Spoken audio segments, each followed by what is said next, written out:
कैसे हैं आप लोग। आज हम आप लोगों के लिए लेकर आया हूं उत्तराखंड वन आरक्षी परीक्षा 14/2/2021 को हुए उसका हल प्रश्न पत्र। इस परीक्षा से संबंधित जो भी क्वेश्चन है, जो भी आपके विभिन्न परीक्षाओं के लिए उपयोगी हो सकता है, इम्पोर्टेंट हो सकता है, वो क्वेश्चन हम आपको दिखाएंगे। इस परीक्षा में कुल 100 क्वेश्चन था, जिसमें से 5-10 क्वेश्चन हिंदी के और 4-5 क्वेश्चन ही मैथ रीजनिंग का था। तो इसमें जो इम्पोर्टेंट क्वेश्चन लगा हमको आपके लिए, वो मैं आपको बता रहा हूँ। तो पहला क्वेश्चन है, डिंगल पिंगल का संबंध है, यानी पूछ रहा है डिंगल पिंगल का संबंध किस राज्य से है। तो इसका सही जवाब होगा राजस्थान। राजस्थान में डिंगल और पिंगल दो साहित्यिक रूप है जो प्रचलित है। राजस्थान के पश्चिमी क्षेत्र में डिंगल और पूर्वी क्षेत्र में पिंगल साहित्यिक रूप प्रचलित है। राजस्थान का अर्थ होता है राजाओं का स्थान। यहाँ राजपूत राजाएं बहुत हुए थे और राजपूत राजाओं से रक्षित भूमि था ये, इसीलिए इसका नाम पड़ा राजस्थान। देखते हैं अगला क्वेश्चन। अगला क्वेश्चन है, भक्तिन महादेवी वर्मा की किस विद्या की रचना है। भक्तिन स्त्रीलिंग शब्द है, आपने सुना होगा अभी मोदी भक्त। तो मोदी भक्त मतलब भक्त पुरुष के लिए और भक्तिन स्त्री के लिए प्रयोग किया जाता है। भक्तिन महादेवी वर्मा का संस्मरणात्मक रेखा चित्र है। भक्तिन में जो जिसका जिक्र किया गया है वो महादेवी वर्मा का सेविका थी। महादेवी वर्मा उसी के जीवनी पर ये भक्तिन लिखा है, जिसका वास्तविक नाम लक्ष्मी था, यानी भक्तिन का नाम वास्तविक नाम लक्ष्मी था और वो उसकी सेविका थी। भक्तिन की माँ 5 वर्ष की उम्र में ही मर गई थी, तो इसकी सौतेली माँ, इसके पिता दूसरी शादी कर लिए, तो सौतेली माँ इसकी शादी 5 वर्ष की उम्र में ही कर दी थी और 9 वर्ष की उम्र में गौना हो गया था। तो इसी के जीवनी पर ये भक्तिन है। तो आप याद रखेंगे, इससे संबंधित पूछ दिया जा सकता है। अगला क्वेश्चन है, उत्तराखंड में दुर्लभ वन्य ग्रामीणों की सुरक्षा हेतु किस स्थान को अभयारण्य के रूप में विकसित किया गया है। इसका सही जवाब होगा बिनसर। बिनसर का अर्थ होता है नव प्रभात। बिनसर उत्तराखंड का एक क्षेत्र है जो कोई शहर या गांव नहीं है, यह एक वन क्षेत्र है, तो आप याद रखेंगे। अगला क्वेश्चन है, भारत में दलविहीन लोकतंत्र का सुझाव दिया गया, यानी पूछ रहा है कि भारत में दलविहीन लोकतंत्र का सुझाव किसने दिया था। इसका सही जवाब होगा जयप्रकाश नारायण।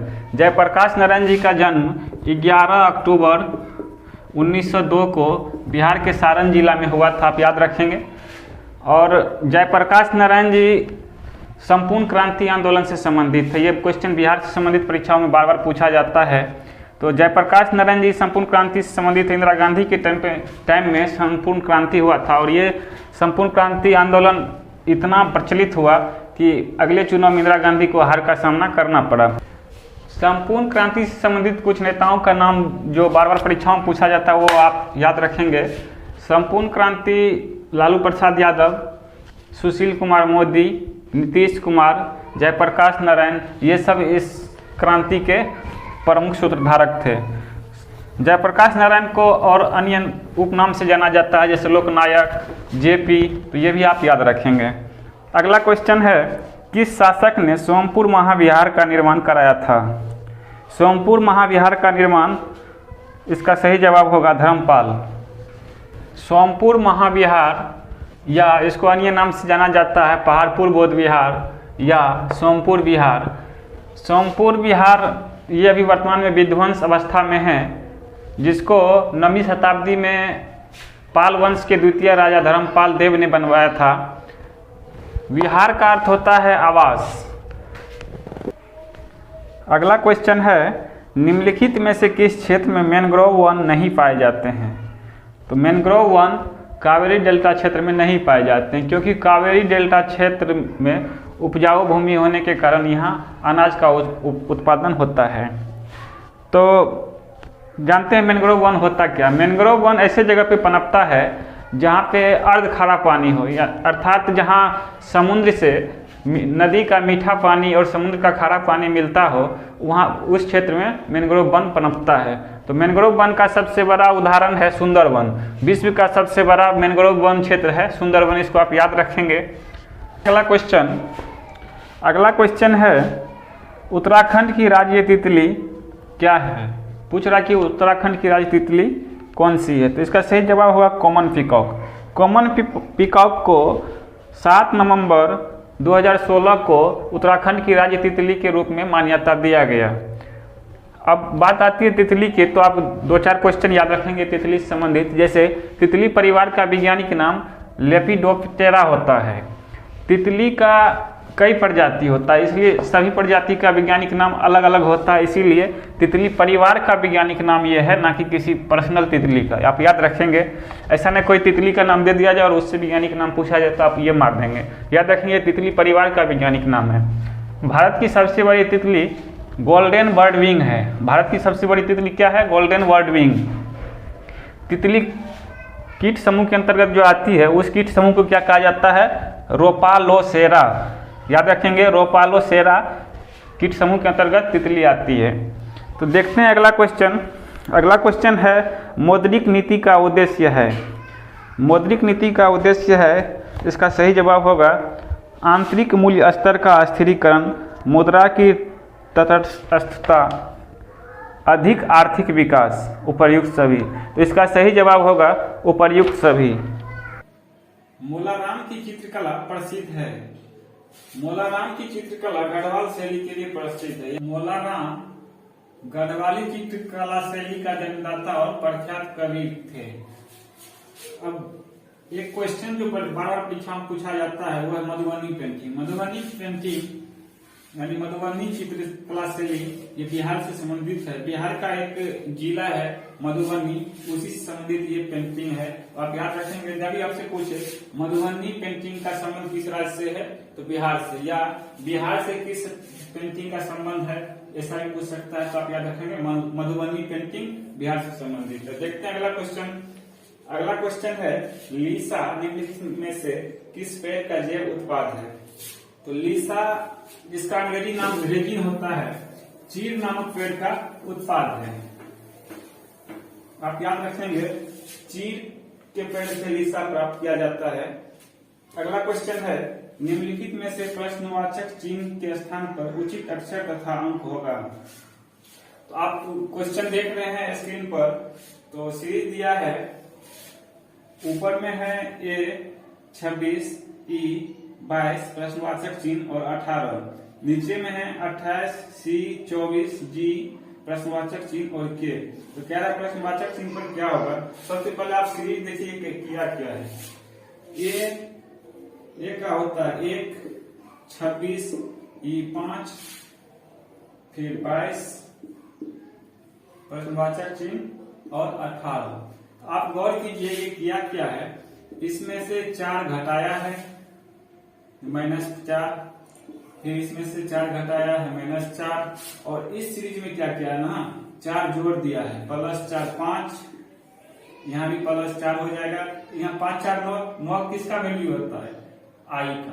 अब क्या यहाँ क्या होगा? आई। अब दूसरा 28, उसके बाद सी का अंक के वैल्यू 3, उसके बाद 24 के बाद फिर जी का 7 प्रश्नवाचक चिन्ह, फिर के का क्या होता है? जे के 11। तो अब इसमें क्या किया देखिए आप, इसमें से -4 किया है तो यहाँ भी क्या होगा? -4 हो जाएगा। और इसमें क्या किया ना, 4 जोड़ा है, +4, तो यहाँ 28 -4 24, तो 24 -4 क्या होगा? 20 किसका होता है? टी का। तो देखिए I/20, इसका आंसर क्या हो जाएगा? I/20। I/20 किसमें है? डी में, तो इसका सही जवाब हो जाएगा डी। अगला क्वेश्चन है निम्नलिखित में से क्या सही है? यानी कि गेम का शब्दावली दिया है, गेम टर्मिनोलॉजी दिया है और आपको पूछ रहा है निम्नलिखित में से क्या सही है। तो इसका सही जवाब है बैडमिंटन। बैडमिंटन से संबंधित 2 शब्द है, ड्रॉप और सर्विस, ये दोनों सही है और बाकी सब गलत है। तो खेल से संबंधित कुछ खिलाड़ी, इंपोर्टेंट खिलाड़ी का नाम बार बार पूछ लिया जाता है, और ये शब्दावली भी आप देख लेंगे, शब्दावली भी बार बार पूछा जाता है। तो जैसे बैडमिंटन खिलाड़ी से प्रमुख खिलाड़ी संबंधित है, पीवी सिंधु, साइना नेहवाल, पुलेला गोपीचंद। आपको ये नाम दे दिया जाएगा, पूछ लिया जाएगा कि इस खेल से संबंधित है या बैडमिंटन से कौन सा खिलाड़ी संबंधित है, ऐसा पूछ लिया जाता है। स्नूकर से संबंधित है पंकज अडवाणी, गीता सेठी। बॉक्सिंग से मेरी कॉम, लवलीना, वीरेंद्र सिंह। हॉकी से मनप्रीत सिंह, वंदना कटारिया। इन सभी खेल से बहुत सारे खिलाड़ी और भी है, तो हमको इम्पोर्टेंट लगा ये सब खिलाड़ी जो अगर पूछा जाता है तो आप और भी देख लेंगे डिटेल से। देखते हैं अगला क्वेश्चन, अलकनंदा नदी का उद्गम स्थल कहाँ है? पूछ रहा है अलकनंदा नदी का उद्गम स्थल। इसका सही जवाब होगा सतोपंथ ग्लेशियर। सतोपंथ ग्लेशियर उत्तराखंड के हिमालयी क्षेत्र में है। अलकनंदा नदी उत्तराखंड की हिमालयी नदी है जो भागीरथी और अलकनंदा मिलकर के देवप्रयाग में गंगा नदी का निर्माण करती है। यानी कि यहाँ से इसको इसके नाम से नहीं जाना जाता है और इसको गंगा नदी के नाम से जाना जाता है। अगला क्वेश्चन है, उत्तराखंड की प्रादेशिक भाषा में भूकंप के बारे में जन जागरूकता है तो बनी फिल्म कौन सी है? इसका सही जवाब होगा दांडी काठी की गोद में। दांडी काठी की गोद में उत्तराखंड राज्य का ये फिल्म है उत्तराखंड की भाषा में। तो इस फिल्म में बताया गया है भूकंप से बचाव करने के लिए क्या करना चाहिए, भूकंप से संबंधित सावधानी के बारे में बताया गया है। इसका डायरेक्टर थे महेश भट्ट, आप याद रखेंगे। क्वेश्चन है, भारतीय संविधान के किस अनुच्छेद में न्यायिक पुनरावलोकन की शक्ति दी गई है? इसका सही जवाब होगा अनुच्छेद 13। ऑप्शन में दिए गए 4 अनुच्छेद के बारे में जानते हैं। 13 कहता है न्यायिक पुनरावलोकन। न्यायिक पुनरावलोकन का मतलब होता है संसद या सांसद कोई भी ऐसा संविधान के साथ संशोधन नहीं कर सकता है जिससे संविधान के मौलिक ढांचे को प्रभावित होना पड़े। अनुच्छेद 14 समानता का अधिकार। अनुच्छेद 14 से 18 तक समानता का अधिकार है, यानी कि राज्य अपने राज्य के नागरिक से धर्म के आधार पर, जाति के आधार पर भेदभाव नहीं कर सकता है। अनुच्छेद 19 कहता है अभिव्यक्ति की स्वतंत्रता। अभिव्यक्ति की स्वतंत्रता कहने का मतलब है कोई भी व्यक्ति किसी भी बात को लिखित रूप में या मौखिक रूप से बोल कह सकता है। अनुच्छेद 21 प्राण या दैहिक स्वतंत्रता। अनुच्छेद 21 कहता है बिना न्यायालय के अनुमति के किसी भी व्यक्ति के साथ प्राण या दैहिक स्वतंत्रता का दोहन नहीं किया जा सकता है। अगला क्वेश्चन है, चरक सदस्य था, यानी पूछ रहा है कि चरक किसका सदस्य था? चरक कनिष्क राज दरबार का सदस्य था। चरक आयुर्वेद का प्रख्यात विद्वान थे जो चरक संहिता भी लिखे थे। तो आपसे पूछ लिया जा सकता है कि चरक संहिता किसने लिखा, तो आप हमेशा याद रखेंगे चरक संहिता चरक ने लिखा। इसमें आयुर्वेद विज्ञान के बारे में जिक्र किया गया है। अगला क्वेश्चन है, ब्रह्मदेव संबंधित था। इसका सही जवाब होगा कत्यूरी वंश। कत्यूरी वंश उत्तराखंड राज्य का मध्ययुगीन राजवंश था जो जिससे ब्रह्मदेव संबंधित थे। ब्रह्मदेव थे ना एक अत्याचारी, बहुत ही ये अपनी जनता पर बहुत ही अत्याचार करते थे, इसलिए इसका जिक्र किया गया है।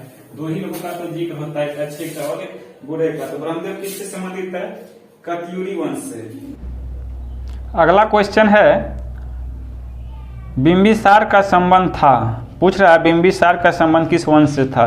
बिंबिसार हर्यक वंश से संबंधित थे। बिंबिसार हर्यक वंश का सबसे शक्तिशाली प्रथम राजा थे। अगला क्वेश्चन है, राष्ट्रीय शीत जलीय मत्स्य पालन शोध केंद्र कहाँ स्थित है? इसका सही जवाब होगा भीमताल नैनीताल में। यानी भीमताल नैनीताल में है जो उत्तराखंड में स्थित है। शीत जल पालन हेतु जल का तापमान 15 डिग्री सेल्सियस से 20 डिग्री सेल्सियस के बीच में रहना जरूरी है, तभी शीत जल उसमें विकास कर शीत मछली उसमें विकास कर सकती है। आपको एक बात याद रखना चाहिए कि जापान में प्रति व्यक्ति मछली का उपभोग 115 केजी है, वही भारत में कितना है? 4 केजी। आप देखिए कि भारत में एक व्यक्ति 4 केजी ही मछली खाता है, जबकि जापान में एक व्यक्ति 115 केजी मछली खाता है। अगला क्वेश्चन है, मुद्रास्फीति की स्थिति में मुद्रा का मूल्य क्या होता है? मुद्रास्फीति की स्थिति में मुद्रा का मूल्य घटता है। आप याद रखेंगे मुद्रास्फीति में मुद्रा का मूल्य घटता है। मुद्रास्फीति का दूसरा नाम महंगाई है, इसे इंग्लिश में इन्फ्लेशन कहा जाता है। मुद्रास्फीति जब कभी किसी वस्तु या सेवा के मूल्य में वृद्धि होती है तो उसे ही मुद्रास्फीति कहा जाता है। तो आप याद रखेंगे मुद्रास्फीति में मुद्रा का मूल्य घटता है। अगला क्वेश्चन है सौंग नदी सहायक नदी है, यानी पूछ रही कि सौंग नदी किसकी सहायक नदी है। तो आप याद रखेंगे सौंग नदी ही गंगा की सहायक नदी है। सौंग नदी दून घाटी के मध्य पूर्व से निकलती है। कहाँ से निकलती है? दून घाटी के मध्य पूर्व से। दून क्या है? एक घाटी है, इसी के नाम पे देहरादून पड़ा है। आप याद रखना दून एक घाटी है। देखते हैं अगला क्वेश्चन। अगला क्वेश्चन है माउस के दो मानक बटनों के बीच स्थित व्हील का प्रयोग किया जाता है। माउस के दो मानक बटनों के बीच स्थित व्हील का प्रयोग किया जाता है स्क्रॉल करने के लिए। माउस में आपने देखा होगा दो बटन और एक स्क्रॉल करने के लिए व्हील लगा होता है। माउस अक्सर ये पूछा जाता है माउस कौन सा डिवाइस है, तो माउस याद रखेंगे आप माउस इनपुट डिवाइस है।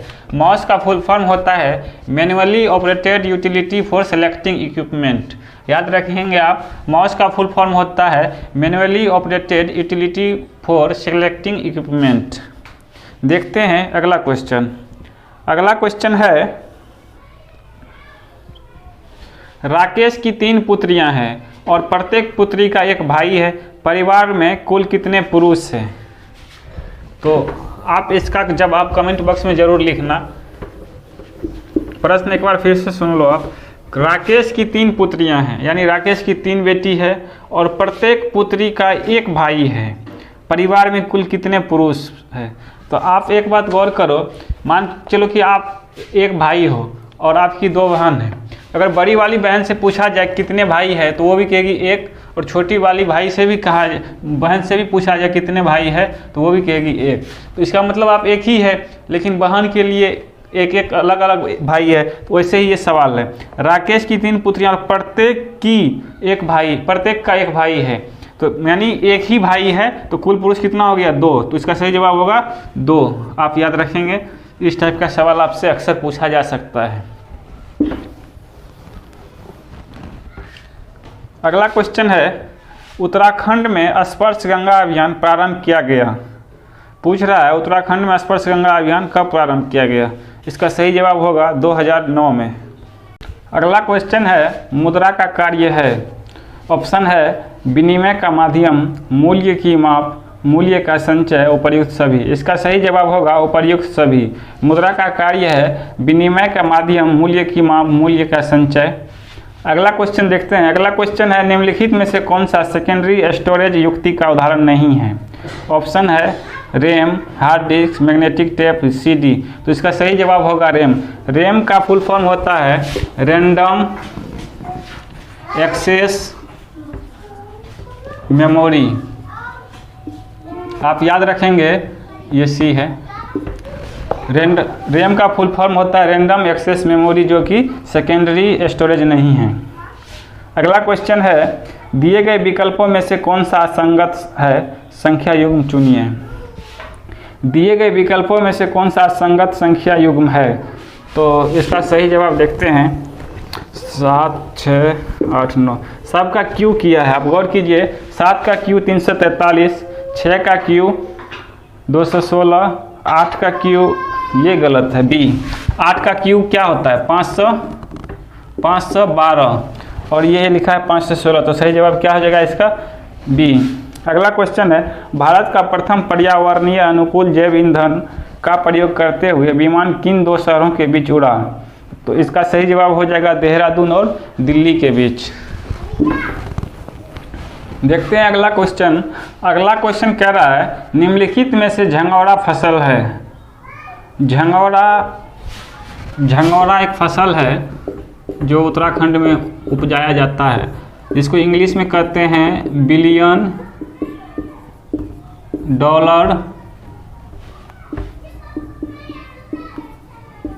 ग्रास। याद रखेंगे आप, झंगोरा को इंग्लिश में कहते हैं $1 बिलियन ग्रास। ये आपके क्षेत्र में उपजता होगा, लेकिन आपके क्षेत्र में इसे दूसरा नाम से जाना जाता होगा।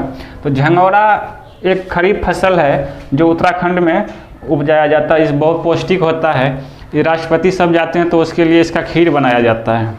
अगला क्वेश्चन है वर्ष 1916 ईस्वी में भारतीय राष्ट्रीय कांग्रेस के लखनऊ सत्र की अध्यक्षता किसने की थी? इसका सही जवाब होगा अंबिका चरण मजूमदार। वर्ष 1916 में भारतीय राष्ट्रीय कांग्रेस की लखनऊ सत्र की अध्यक्षता अंबिका चरण मजूमदार जी ने किए थे।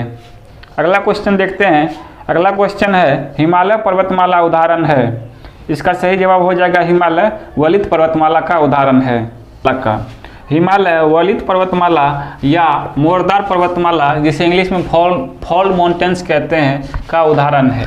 हिमालय को 3 भागों में बांटा गया है, हिमाद्री हिमालय, हिमाचल हिमालय और शिवालिक हिमालय। आप इसको याद रखेंगे। हिमालय को 3 भागों में बांटा गया है, हिमाद्री हिमालय, हिमाचल हिमालय और शिवालिक हिमालय। माउंट एवरेस्ट यानी हिमालय पर्वत का दूसरा नाम सागरमाथा है। ये क्वेश्चन बार बार पूछा जाता है।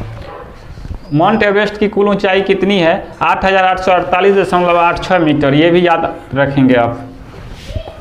देखते हैं अगला क्वेश्चन।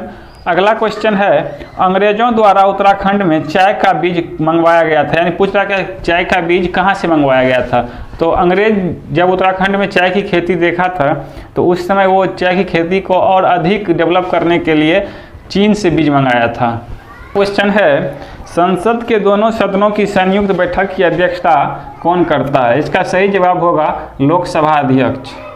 संसद के दोनों संयुक्त बैठक की अध्यक्षता लोकसभा अध्यक्ष करते हैं और संयुक्त बैठक राष्ट्रपति अनुच्छेद 108 के तहत बुलाता है। कब बुलाता है? जब कभी राज्यसभा द्वारा लोकसभा से पारित किसी विधेयक को रोक लिया जाता है या उस पर कोई जवाब नहीं दिया जाता है, तब संयुक्त बैठक बुलाया जाता है, जिससे अनुच्छेद 108 के तहत राष्ट्रपति बुलाते हैं और उसकी अध्यक्षता लोकसभा अध्यक्ष करता है।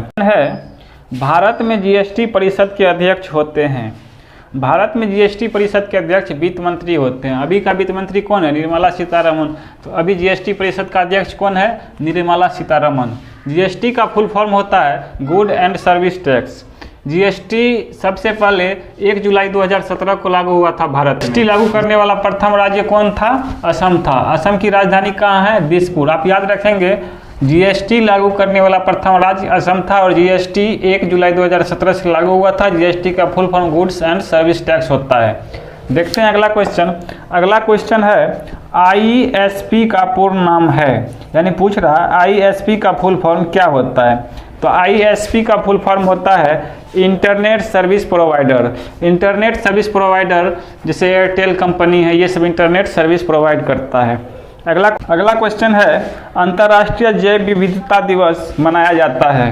पूछ रहा है अंतर्राष्ट्रीय जैव विविधता दिवस कब मनाया जाता है? इसका सही जवाब होगा 22 मई को। 22 मई को अंतर्राष्ट्रीय जैव विविधता दिवस मनाया जाता है। अगला क्वेश्चन है भारतीय संविधान के किस भाग में पंचायत के बारे में प्रावधान है? ऑप्शन में दिए गए भाग है भाग 2, भाग 3, भाग 9, भाग 5। भाग 9 से भाग 9 में पंचायत के बारे में प्रावधान दिया गया है। भाग 2 नागरिकता से संबंधित है, भाग 3 मौलिक अधिकार से संबंधित है और भाग 5 संघ से संबंधित है। भारतीय संविधान में कुल 22 भाग है और 395 अनुच्छेद, 12 अनुसूचियां हैं। आप याद रखेंगे 22 भाग, 395 अनुच्छेद और 12 अनुसूचियां। 22 भाग, 395 अनुच्छेद और 12 अनुसूचियां। तो अगले वीडियो में मिलेंगे। हाँ, अगर हो सके आपको अगर क्वेश्चन अच्छा लगता हो तो अपने दोस्तों में ज़रूर शेयर कीजिएगा, लाइक कीजिएगा, सब्सक्राइब कीजिएगा। तब तक के लिए धन्यवाद। मिलते हैं अगले वीडियो में।